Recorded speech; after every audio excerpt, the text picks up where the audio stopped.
Assalamualaikum warahmatullahi wabarakatuh. Saya Nurul Auni binti Masri, nombor matrik A188714. Baiklah, di dalam video ini saya akan menjelaskan secara ringkas tentang pengurusan tabung masjid ke arah pembangunan ekonomi masyarakat setempat. Baiklah, seperti yang kita tahu, masjid merupakan institusi paling penting bagi umat Islam.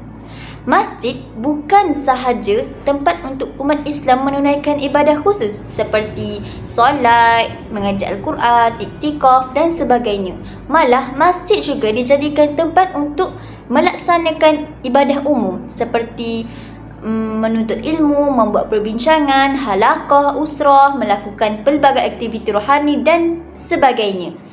Jadi selain itu, masjid juga menjadi salah satu institusi pemangkin ke arah penjanaan ekonomi ummah pada masa kini. Institusi masjid merupakan simbol syiar Islam yang menyatupadukan umat Islam dalam pelbagai bidang. Seterusnya adalah masjid dan ummah. Sebuah masjid perlu ditadbir, perlu diurus oleh seseorang yang ikhlas dan amanah hanya kerana Allah. Harta masjid, sama ada boleh dialih ataupun tidak boleh dialih, adalah milik umum, bukan milik individu. Justeru itu, pada masa ini, masjid tidak lagi digunakan sebagai pusat pentadbiran, tetapi fungsinya sebagai penjana pembangunan insan perlulah dikekalkan. Dalam usaha menjadikan masjid sebagai pusat kewangan atau penyedia dana, khususnya kepada masyarakat setempat, langkah awal yang boleh diambil adalah dengan mengadakan kerjasama antara institusi-institusi masjid di bawah satu badan koperasi. Dana boleh dilakukan dengan mewujudkan satu tabung bergerak untuk setiap masjid. Sekaligus masjid telah menjadi pusat pembangunan ekonomi setempat. Dana yang telah dikumpul oleh usahawan-usahawan Muslim yang berkait rapat dengan masjid boleh memberi peluang pekerjaan kepada masyarakat setempat. Dengan itu, perkara sebegini boleh digunakan semaksimum mungkin oleh umat Islam. Okey, seterusnya adalah masjid dan pengurusan dana.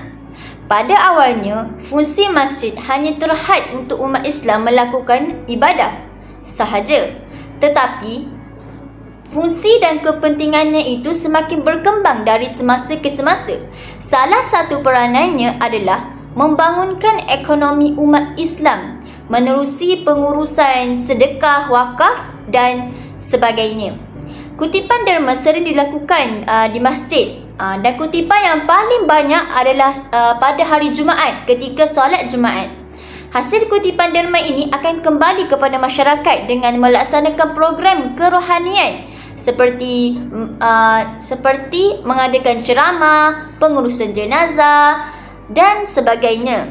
Dari aspek pengurusan kewangan pula, terdapat dua bentuk sumber yang sering masjid terima, iaitu pertama adalah peruntukan dari negeri dan yang kedua adalah sumbangan dari orang ramai seperti sedekah tadi. Dengan itu, masyarakat telah melihat masjid ini merupakan satu institusi yang berpotensi untuk menangani krisis ekonomi masyarakat setempat. Seterusnya adalah peranan tabung masjid dalam mengurangkan masalah ekonomi masyarakat setempat. Wang masjid dalam garis panduan ini merujuk kepada dana masjid yang terkumpul hasil dari pelbagai sumber seperti derma daripada individu, derma daripada satu organisasi. Mereka menderma ke dalam akaun atas nama masjid tersebut. Tabung masjid seperti yang kita sedia maklum adalah kutipan yang diperolehi menerusi tabung masjid, tabung bergerak pada hari Jumaat dan juga tabung bergerak pada hari kebesaran. Hasil tabung masjid ini boleh memainkan peranan ke arah mengurangkan masalah ekonomi masyarakat setempat, di mana masyarakat sering memberi komen bahawa sukar untuk mendapatkan bantuan kewangan daripada pihak masjid. Menerusi hasil tabung masjid yang terkumpul ini dapat membina kedai-kedai kecil, kedai-kedai baju, kedai kereta, kedai makan dan sebagainya. Hal ini dapat memberi peluang kepada masyarakat, peluang pekerjaan kepada masyarakat yang menganggur ataupun mereka yang menginginkan pekerjaan untuk menara kehidupannya. Jadi dengan ini sekaligus membantu kerajaan dalam mengurangkan kadar kemiskinan rakyatnya. Okey, akhir sekali adalah ke arah menjana tabung masjid yang efektif.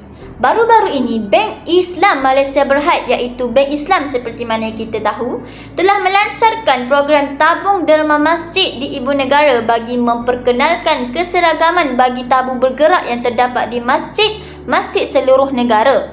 Usaha ini dikatakan adalah untuk menghargai kerjasama antara masjid dan pihak bank yang selama ini menjadi penyimpan utama di Bank Islam.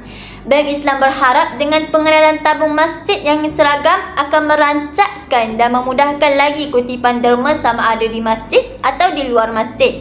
Tabung masjid ini dilindungi oleh insurans, memandangkan ia merupakan amanat daripada masyarakat sekeliling yang menderma. Sekaligus ia akan memartabatkan nilai tabung masjid di mata masyarakat yang mana ianya bukanlah satu bentuk kutipan yang boleh dipandang rendah penjagaan dan pengurusannya. Sebagai kesimpulan, tabung masjid merupakan salah satu komponen utama dalam dana institusi masjid. Pengurusan dana masjid yang lebih efektif boleh dipertingkatkan dengan penaiktarafan ilmu pengurusan masjid di kalangan ahli jawatan kuasa masjid. Itu sahaja daripada saya. Sekian, terima kasih. Wabillahi taufiq wal hidayah. Wassalamualaikum warahmatullahi wabarakatuh.